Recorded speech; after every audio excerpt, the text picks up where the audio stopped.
예, 오늘은 모세오경, 그 다음에 행함, 그러니까 역사서 다음에 구약의 그러니까 오경, 율법을 갖고 그 다음에 행한 다음에 올바르게 행한 사람이 나오고 그 다음에 이제 올바르게 행하지 못한 사람이 나오는데, 오늘은 이제 일단은 올바르게 행한 사람에 대해서 나옵니다. 그것을 이제 신앙고백이라고 하고요.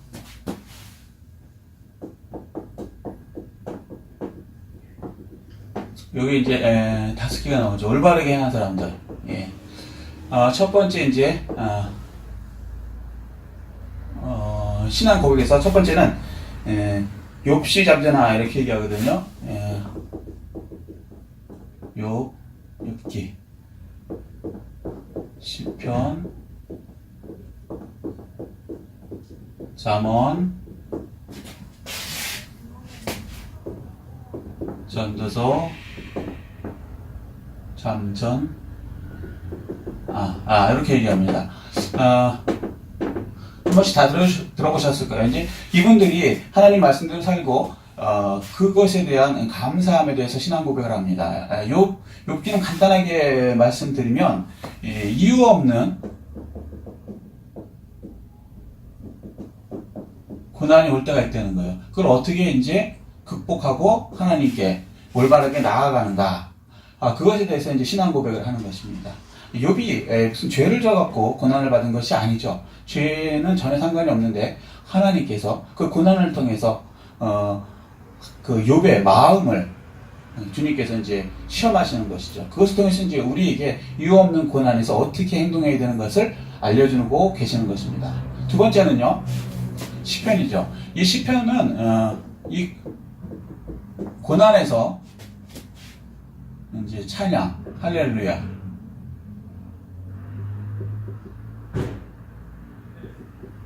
할렐루야, 찬양까지 바뀌어가는 것, 어떻게 하면 이렇게 바뀔 수 있는가에 대해서 말씀하고 계시는 것입니다. 이 시편은요, 그냥 한 편이 아니고 크게 보면 5권이 있어요. 네.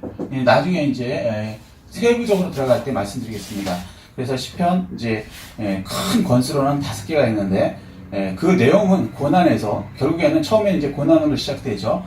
이제 이 고난이 누가 받느냐? 복 있는 사람이 받죠. 복 있는 사람은 이렇게 시작되죠. 그러고 나서 이제 중간에 이제 고난을 거쳐서 결국에 이제 할렐루야로 끝나죠. 할렐루야, 이제 찬양으로 끝나게 되는 것입니다. 우리도 이제 복 있는 사람이라면 이런 삶을 살아야 한다고 알려주고 계시는 것입니다. 그 다음에 시편을 거쳐서는 잠언이 되죠. 이 잠언. 말 그대로 하나님의 지혜로 살아라.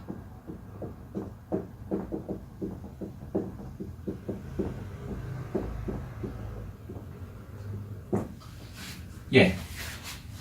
복 있는 사람은 이렇게 할렐루야 하려면 어떻게 됩니까? 하나님의 지혜로 살아야 된다는 것이죠. 그래서 이게 잠언, 솔로몬의 잠언이라고 말씀하는 것입니다. 그리고 그 다음에 나온 게 전도서죠. 전도서. 그러니까 인생의 목적이 무엇인가? 전도서 이제 12장 13절 보면요, 여호와를 경외하고 그의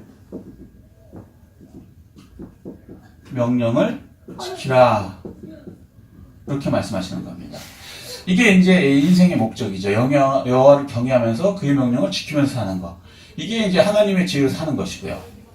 그 다음에 아가서는 무엇이냐? 맨 마지막에 점점 이제 이렇게 뭐랄까 자꾸 이렇게 상승되고서 맨 마지막에는 하나님과의 일체되는 것, 하나님의 신부의 경지가 되라, 이거죠. 하나님의 신부의 경지 되라.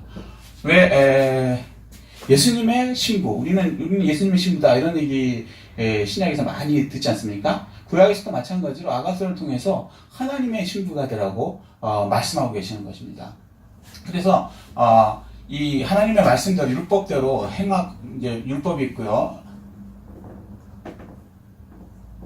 그 다음에 이제 행하죠. 이게 행함.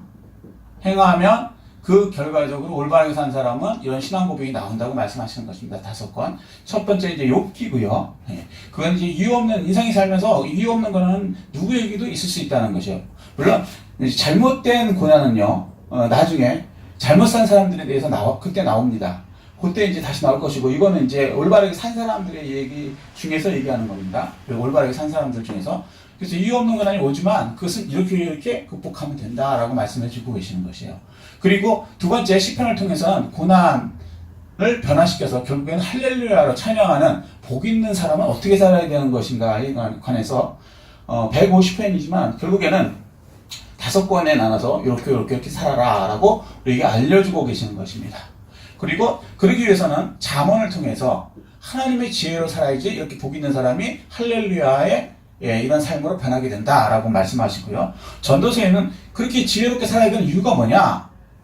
우리가 그냥 잘 먹고 잘 살기 위해서, 물론 그것도 조그만 부분에 목적은 될 수 있겠지만 인생의 목적이 돼서는 안 되겠죠. 예, 그것이 뭐냐? 하나님을 경외하고 인생의 목적, 명령을 지키며 살아라. 이것이 진짜 하나님의 지혜다 하고 우리에게 알려주고 계시는 것입니다. 그렇게 될 때 결국은 하나님의 신부로서의 경지가 되는 것이죠. 그래서 이게 아가서에 보면요, 3장에서는요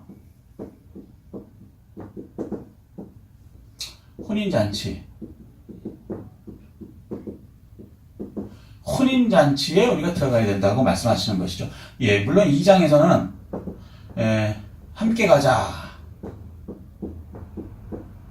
2장 10절에 이렇게 구체적으로 말씀하시면서 함께 가자 그러고 나서 그게 어디냐면 혼인잔치에 들어가는 것을 우리에게 알려주고 계시는 것입니다. 그래서 하나님께서는 우리와 하나가 돼서 같이 우리가 하나님의 신부가 돼서 살기를 원하시는 것이고, 그렇게 사는 것이 우리가 올바르게 사는 사람들의 신앙 고백이 나오는 것이라고 우리에게 알려주고 계시는 것입니다. 예, 일단 여기는 오늘은 여기까지 하고요. 그 다음에 신앙 고백 다음에 예언서가 되죠. 예언서의 첫 번째 대예언서, 두 번째 소예언서. 여기에 관해서는 다음 시간에 말씀 드리겠습니다. 오늘은 여기까지 하겠습니다. 감사합니다.